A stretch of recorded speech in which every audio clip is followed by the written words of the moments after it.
जीवन एवं जगत में जो भी घटनाक्रम घटित होते हैं उन सभी के प्रायः दो आयाम होते हैं। इनमें से एक दृश्य होता है और दूसरा अदृश्य। जो दृश्य या प्रत्यक्ष अथवा तत्काल होता है उसे हम कार्य कहते हैं, लेकिन जो अदृश्य या परोक्ष अथवा बीत चुका होता है उसी को हम कारण कहते हैं। प्रत्येक वृक्ष अथवा पादप का कारण वे बीज होते हैं जो बहुत पहले धरती के गर्भ में समा गए, फिर उन्होंने स्वयं को गला दिया। बाद में उन्हीं बीजों का अंकुरण वृक्ष अथवा पादप के रूप में परिवर्तित हुआ। हमारे जीवन का भी यही कथा है। इसके सभी घटनाक्रम हमारे अपने ही अतीत के कर्मों का परिणाम होते हैं। अतीत के ये कर्म हमारी चित्त भूमि में समाकर बाद में जीवन के घटनाक्रमों के रूप में पल्लवित होते हैं। नमस्कार मित्रों, आज का प्रसंग है आदि शक्ति की लीला कथा। मित्रों, प्रसंग में आगे बढ़ने से पहले आप हमारे चैनल को अवश्य सब्सक्राइब कर लेना, वीडियो को लाइक और अपने मित्रों से शेयर करना, एक छोटा सा कमेंट्स लिखकर हमारा उत्साहवर्धन जरूर करना मित्रों। तो आइए चलते हैं प्रसंग की ओर। मित्रों, ऋषि जीवन को सम्यक, समग्र व संपूर्ण रूप से देखने समझने में समर्थ होता है, जबकि सामान्य जन जीवन को सामान्य व अपूर्ण रूप से देख पाते हैं। वे दृश्य तो देखते हैं पर अदृश्य को नहीं देख पाते हैं। इसके बारे में वे केवल अनुमान लगाते हैं जो न केवल आधे अधूरे होते हैं बल्कि सत्य से प्रायः दूर होते हैं।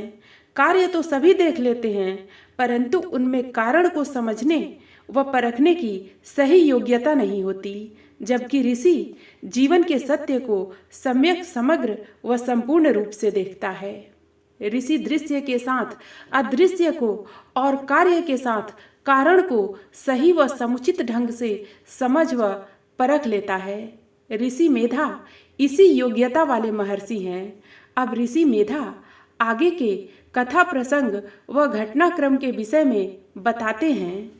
वंचिताभ्यामिति तदा सर्वमापोमयम जगत। अर्थ, इस प्रकार धोखे में आ जाने पर जब उन्होंने संपूर्ण जगत में जल ही जल को देखा। भक्त कवि का काव्यानुवाद। इस विधि धोखा खा जाने पर देख भूमि सारी जलमग्न, कमल नयन हरि सेवे दोनों बोले होकर चिंतामग्न। असुर मधु और कैटभ दोनों ने श्री भगवान से दंभ में, अहंकार से आपूरित होकर वर मांगने को तो कह दिया, पर उन्हें ऐसी प्रत्याशा बिल्कुल भी नहीं थी कि श्री हरि उनसे कुछ ऐसा मांग लेंगे।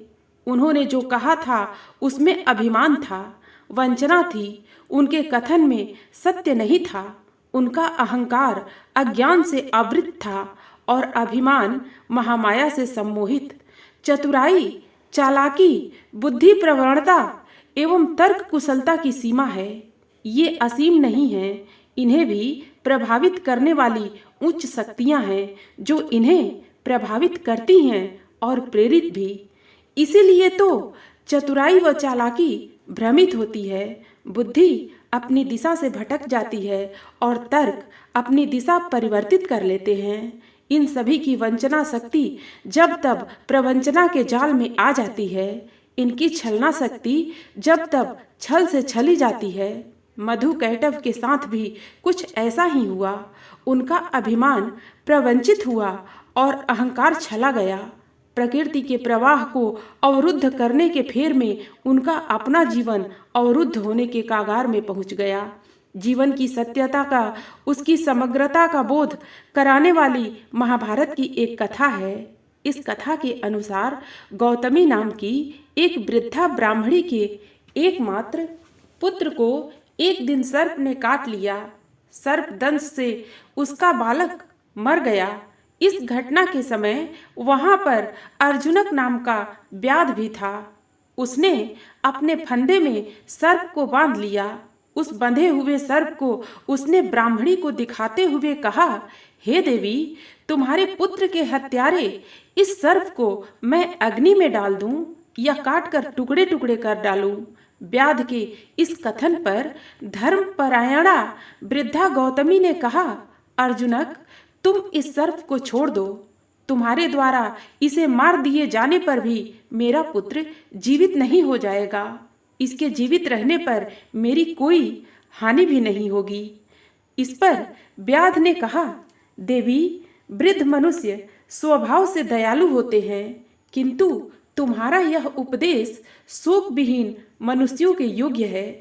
तुम मुझे इस दुष्ट सर्प को तत्काल मार डालने की आज्ञा दो। व्याध के बार बार कहने पर भी ब्राह्मणी किसी भी प्रकार उस सर्प की हत्या के लिए तैयार नहीं हुई।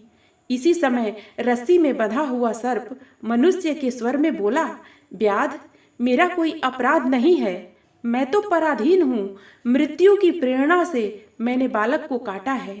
सर्प की इस बात का व्याध अर्जुनक पर कोई प्रभाव नहीं पड़ा। वह क्रोधपूर्वक कहने लगा, अरे दुष्ट सर्प, तू मनुष्य की भाषा भले ही बोल ले, पर मैं इससे डरूंगा नहीं और ना ही तुझे छोड़ूंगा। तूने चाहे किसी के कहने पर, प्रेरित करने पर यह पाप किया अथवा स्वयं किया, पर अपराधी तो तू है ही। अभी मैं तुझे अपने डंडे से कुचलकर मार डालूंगा। सर्प ने अपने प्राण बचाने की बहुत चेष्टा की। उसने व्याध को समझाने के अनेकों व अनगिनत प्रयास किए कि अपराध को करने पर भी दूत, सेवक तथा शास्त्र अपराधी नहीं माने जाते, अतः अपराधी मृत्यु को मानना चाहिए। सर्प के ऐसा कहने पर वहां शरीरधारी मृत्यु देवता भी उपस्थित हो गए। उन्होंने कहा, सर्प, तुम मुझे क्यों अपराधी बताते हो? मैं तो काल के वश में हूँ, संपूर्ण लोकों के नियंता।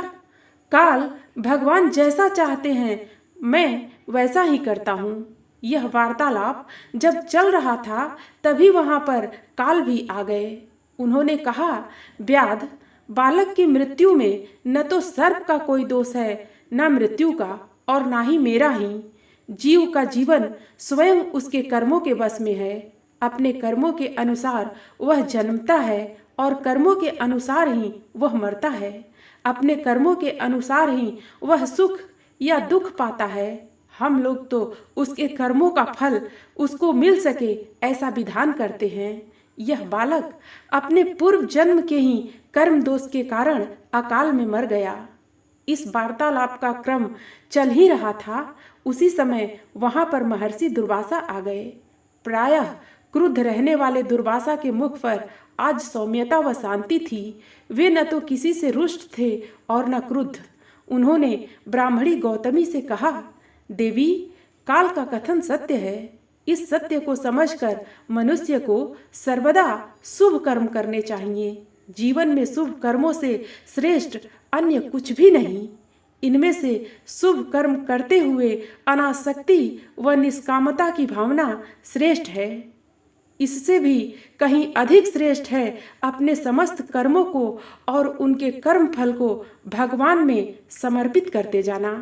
भगवान के स्मरण और उनमें सतत समर्पण के साथ जो जीवन जिया जाता है, उससे अधिक श्रेष्ठ और श्रेयस्कर अन्य कुछ भी नहीं।